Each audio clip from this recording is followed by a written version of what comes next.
అందసితం గారు ఈరోజు కేసీఆర్ గారి ఫామ్ హౌస్ ఎర్రవల్లిలో కీలకమైనటువంటి సమావేశం జరిగింది. ఆ సమావేశానికి హాజరైనటువంటి ఎమ్మెల్యేలు ఎమ్మెల్సీలు కేసీఆర్ గారిపైన ఒత్తిడి తెచ్చి బీఆర్ఎస్తో కలిసి బీజేపీలో కలపాలనేటటువంటి ఒక ప్రపోజల్ను కేసీఆర్ గారి ముందుకు తెచ్చినట్టు కొన్ని వార్తా కథనాలు వస్తున్నాయి. మీ అభిప్రాయం, మీ ఒపీనియన్ ఎట్లుండబోతుంది ఈ అంశంపై?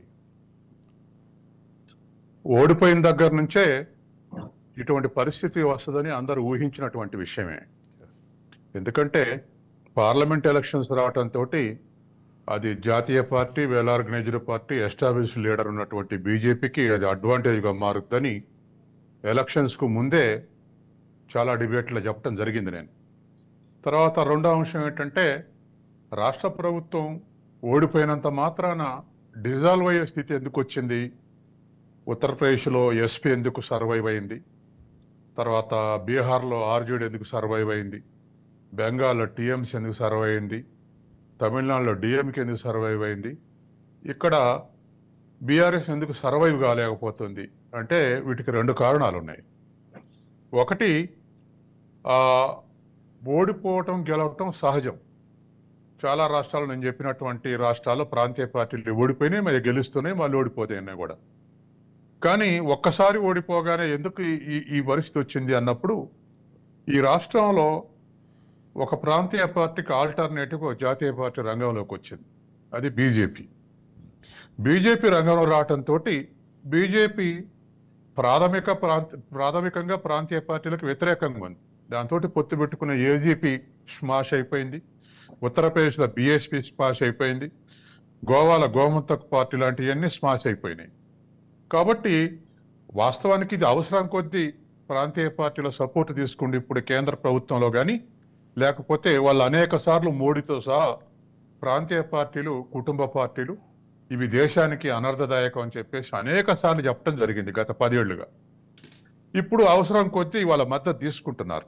కానీ ప్రాథమికంగా సైద్ధాంతికంగా వాళ్ళ విషయం ఏంటంటే ప్రాంతీయ పార్టీలు డిజపియర్ కావాలనేది. అన్నా కాకుండా ఇవాళ తెలంగాణలో ఓడిపోయిన తర్వాత పార్లమెంట్ ఎలక్షన్లో బీజేపీకి ఉన్న అడ్వాంటేజ్ ఓటింగ్ శాతం పెంచుకోవడానికి ఉపయోగపడింది. తర్వాత బీఆర్ఎస్ ఓటింగు దరిదాపు 39% నుంచి 38.5% నుంచి ఇవాళ 16% పడిపోయింది. ఇది ఎక్స్పెక్టెడ్. నేను ముందు చాలా డిబేట్లో ఇది చెప్పుకుంటూ వచ్చాను మన ఛానల్లో కూడా. ఇప్పుడు ఎమ్మెల్యేలకు అర్థమైంది ఆల్టర్నేటివ్ బీజేపీ తయారైంది.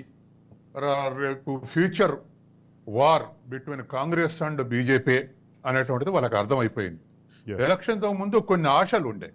కేసీఆర్ మీద ప్రజలకు ప్రేమ ఉంది, తెలంగాణ ఉద్యమం వారసత్వం ఉంది, కాబట్టి మళ్ళీ రీగైన్ కావచ్చు అనుకున్నారు. ఈ 6 నెలల కాంగ్రెస్ అనుకున్నంత చేయలేదు, కాబట్టి పెరుగుద్ది అనుకున్నారు. కానీ అది జరగలేదు. మనం ఊహించినట్టే బీజేపీ ఓటింగ్ 36% పెరిగింది. ఇది ఒక భాగం. రెండో భాగం ఏమిటంటే, ఇవాళ ఓడిపోయిన తర్వాత కేసీఆర్ ఫ్యామిలీ యొక్క క్రెడిబిలిటీ రోజు రోజుకు డెటరేట్ అవుతూ వచ్చింది. ఇలా డెటరేట్ కావడానికి ముందే, అసలు ఎలక్షన్ల ముందే కాళేశ్వరం ఇన్సిడెంటు, కాళేశ్వరం కొలాప్స్ కావటం, ఆ తర్వాత లిక్కర్ స్కామ్లో కవిత ఉండటంతో బాగా డెటరేట్ అవుతూ వచ్చింది. ఇప్పుడు ఆ తర్వాత ఫోన్ ట్యాపింగ్ కేసీఆర్ ఫ్యామిలీ చేయించింది అనేది 190% మందికి అభిప్రాయం ఉంది. ఆ తర్వాత విద్యుత్ శక్తి కొనుగోలులో అవకతవకలు జరిగినాయని మరొక కమిషన్, గొర్రెల స్కాండల్ జరిగిందని మరొకటి. ఇలా ఒకదానికి ఒకటి వాళ్ళు చేసినటువంటి తప్పులు ఒక్కొక్కటి బయటకు వస్తూ ఉంటే ఇవి వాళ్ళ ఎమ్మెల్యేల కాన్ఫిడెన్స్ తగ్గిస్తున్నాయి.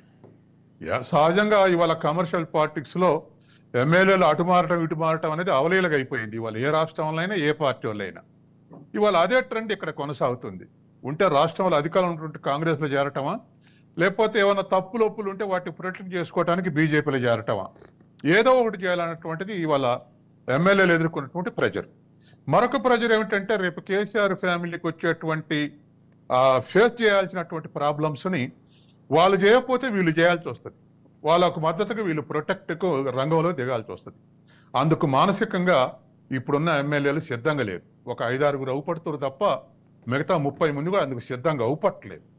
కాబట్టే వాళ్ళంతటా వాళ్ళు కేసీఆర్ని వదిలేసి చేరదామంటే ఏమైనా ముఖమాటం అడ్డు వచ్చినా ఇవాళ బీజేపీలో కలపండి అని ఉంటారు. మనం కన్ఫర్మ్గా న్యూస్ వస్తున్నప్పటికీ కూడా అనే అవకాశం అయితే ఉంది. కాబట్టి సహజంగానే బీఆర్ఎస్ కాంగ్రెస్ వ్యతిరేకంగా పుట్టినటువంటి పార్టీ, తెలంగాణ ఉద్యమంలో భాగంగా పుట్టిన పార్టీ. ఇప్పుడు కాంగ్రెస్లో చేరతా ఉంటే వాళ్ళకు సగం మంది ఎమ్మెల్యేలకు ఇష్టం, కాంగ్రెస్ బ్యాక్గ్రౌండ్ ఉంది. మరికొంతమంది ప్రతిపక్ష పాలిటిక్స్ నుంచి వచ్చినటువంటి వాళ్ళు ఉన్నారు. అటువంటి వాళ్ళు బీజేపీ సైక్యత కోరుకునే అవకాశం ఉంది. కానీ నాకు 100% నమ్మకం ఏమిటంటే బీజేపీ వీళ్ళని చేర్చుకోదు. ఎవరైనా చేరతామంటే మెరిట్ చేస్తామంటే రాజీనామా చేసి రమ్మంటుంది. వాళ్ళకి ఇప్పుడు అవసరం లేదు. ఎందుకంటే రాష్ట్ర అధికారం కావాలి ఏమిటని అని బీజేపీ కోరుకోవట్లేదు. తర్వాత రెండవది, ఇటువంటి పార్టీని చేర్చుకుంటే పార్టీ క్రెడిబిలిటీ పోతుందని రెండోది. తర్వాత మూడవ అంశం ఏంటంటే ఇవాళ కేసీఆర్ కుటుంబానికి ఏ పాత్ర ఇవ్వనంటే ఎమ్మెల్యేలు పోయి చేసేది ఏమి లేదనేటువంటిది అనుకుంటారు. కాబట్టి ఈ సిచ్యువేషన్లో ఖచ్చితంగా ఇవాళ బీఆర్ఎస్ పెద్ద హర్డిల్స్ ని ఫేస్ చేస్తుంది. దాన్ని ఓవర్కమ్ కావాల్సినటువంటి పరిస్థితి ఇవాళ కేసీఆర్ మీద ఆ ప్రెజర్ నడుస్తూ ఉంది.